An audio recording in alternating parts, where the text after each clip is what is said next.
আমাদের মহামান্য রাজামশাইয়ের অনুমতি সাপেক্ষে আমি রাজদরবারের নিয়মিত কার্যক্রম শুরুর ঘোষণা করছি। শুরুতে আমাদের জন্য গুরুত্বপূর্ণ বক্তব্য দেবেন আমাদের মহামান্য রাজা। আপনারা সবাই জানেন, আমাদের রাজ্য এবং আমরা সবাই একটি বিপদের হাত থেকে রক্ষা পেয়েছি। আমি জেলের মুখে শুনে এবং তদন্ত করে জেনেছি এই ষড়যন্ত্রের পেছনে হাত ছিল আমাদের সেনাপতির। সেনাপতি জেলের সাথে তলোয়ার যুদ্ধে মৃত্যুবরণ করেছে। বিশ্বাসঘাতকের এতে সঠিক বিচার হয়েছে।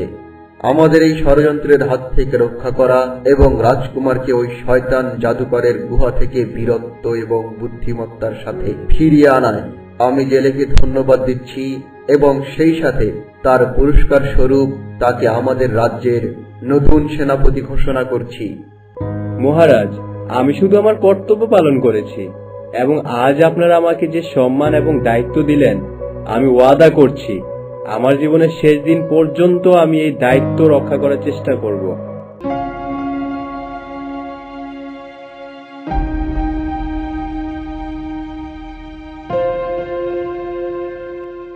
এ কি, তুমি এখানে এমন নির্জনে বসে আছো কেন? আর তোমাকে এত মনমরা এবং চিন্তিত কেন লাগছে?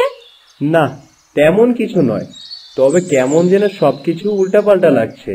মুহূর্তেই জীবনে কত কিছু ঘটে যাচ্ছে। তা অবশ্য ঠিকই বলেছ। এই দেখো না, দুদিন আগেই তুমি ছিলে একজন সামান্য জেলে, আর আজকে তুমি এই রাজ্যের সেনাপতি। দুদিন আগেও আমরা কুড়ে ঘরে ঘুমাতাম, আজ আমরা প্রাসাদে ঘুমাই। তোমার উপরেও এখন কত দায়িত্ব। একেই বলে জীবনের বাঁক।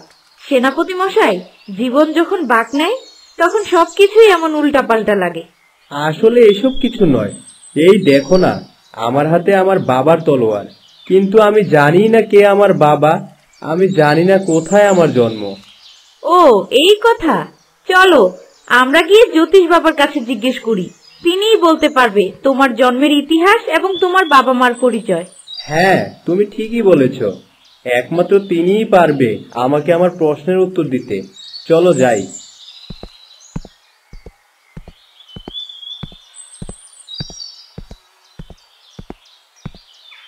ভেতরে আসতে পারি? ও তোমরা, এসো এসো, ভেতরে এসো। এবার বলো, তোমরা হঠাৎ আমার কাছে কি মনে করে? আসলে সেদিন আপনার হাত থেকে আমার বাবার তলোয়ার নেওয়ার পর রাতে কিছুতেই আমার ঘুম আসছে না। সারাক্ষণ শুধু মনে প্রশ্ন যাচ্ছে, কে আমার বাবা, কে আমার মা, আর কোথায় বা আমার জন্ম? শোনো তাহলে, তোমার বাবার নাম রুস্তম এবং তোমার মায়ের নাম ফাতিমা। তোমার বাবা ছিল একজন বীর যোদ্ধা এবং এই রাজ্যের সেনাপতি।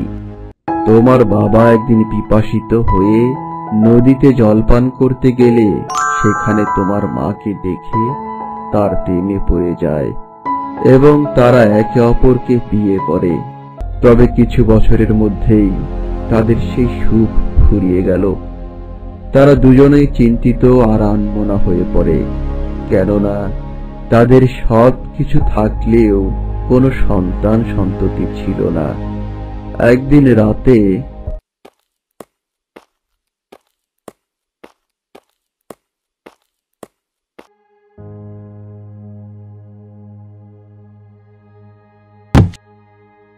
এই লোকটা তো খুবই অসুস্থ আর অনেক বৃদ্ধ।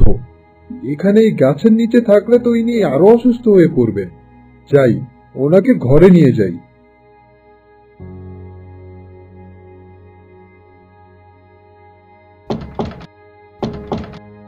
একে, তোমার সাথে এই বৃদ্ধ লোকটা কে, আর কি হয়েছে এনার? আমি জানি না উনি কে।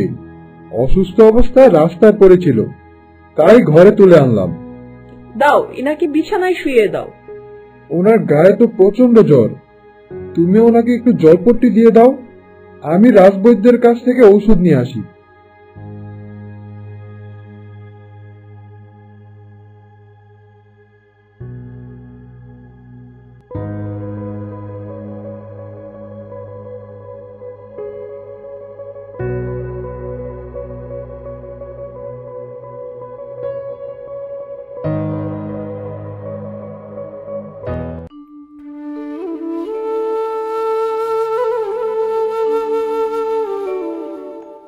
আপনি কে বাবা? কোথায় যাচ্ছিলেন? আপনি খুব অসুস্থ ছিলেন। আমার স্ত্রী সারা রাত আপনার সেবা করে আপনাকে সুস্থ করে তুলেছে। আমি একজন পথিক, পথেই আমার আবাস।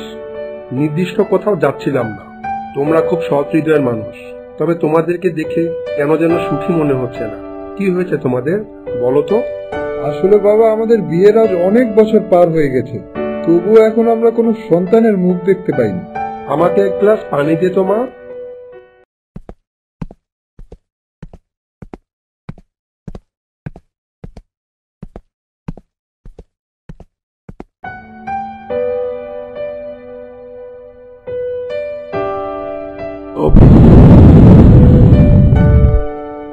এই নে মা, এই পানি তুই পবিত্র অবস্থায় পান করবি, তাহলে তোর মনের আশা পূরণ হতে পারে।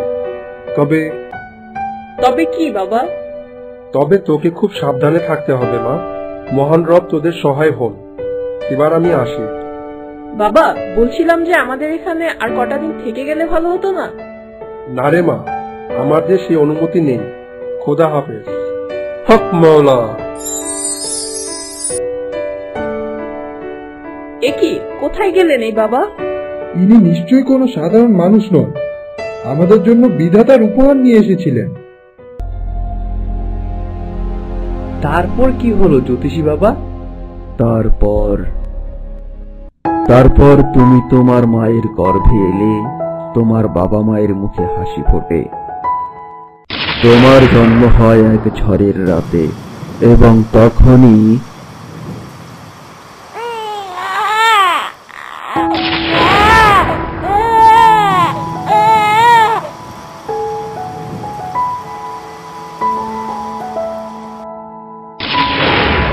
খবর সেনাপতি সাহেব, আপনার ঘরে ফুটফুটে একটি ছেলে সন্তান এসেছে।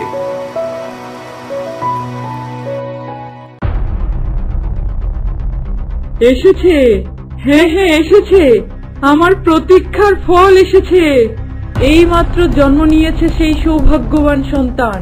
জটিয়া মটিয়া কোথায় তোরা? আদেশ করুন শয়তানি মাতা। যা, তোরা এক্ষুনি সেনাপতি রুস্তমের বাড়ি যা এবং তার নবজাতককে তুলে নিয়ে আয়। সেনাপতি আর তার বউকে মেরে ফেলবি, যে করেই হোক ওই বাচ্চাকে আমার চাই। যা, তাড়াতাড়ি যা। এই যাচ্ছি শয়তানি মাতা।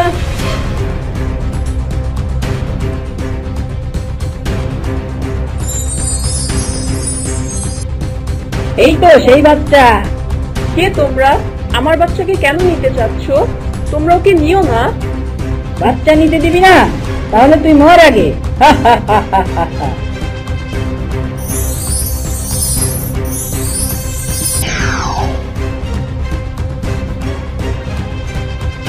না, আমি থাকতে তোরা আমার সন্তানকে ছুঁতেও পারবি না। তাহলে তো তোকেও মরতে হবে।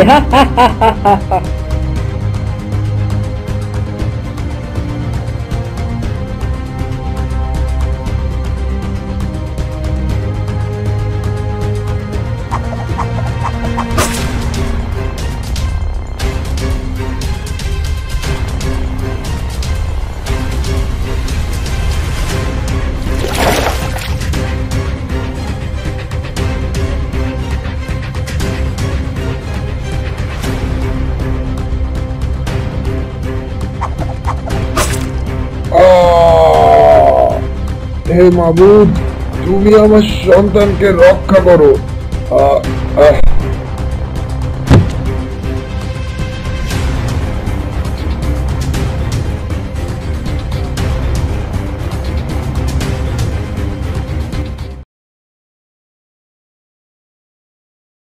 কোথায় সেই বাচ্চাটা? কোথায়?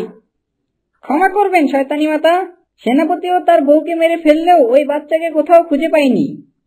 না, এ হতে পারে না। তোদের দিয়ে কিচ্ছু হবে না।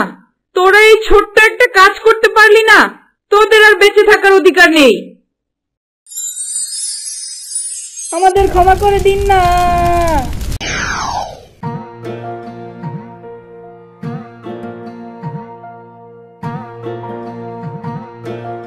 ওগো, দেখো দেখো, এখানে একটা বাচ্চা, কত সুন্দর দেখতে।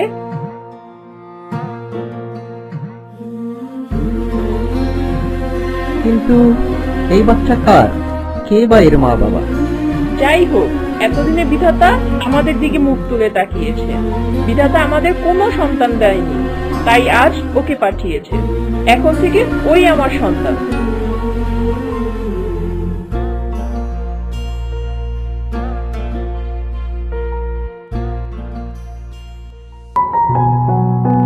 তো বন্ধুরা, এইরকম মজার মজার গল্প পেতে চাইলে অ্যাড্রয়েটি চ্যানেলটি সাবস্ক্রাইব করে আমাদের সাথেই থাকো। লাইক, কমেন্ট, শেয়ার দিতে ভুলো না যেন। আর পরবর্তী গল্প দেখার জন্য আমন্ত্রণ রইল। ধন্যবাদ।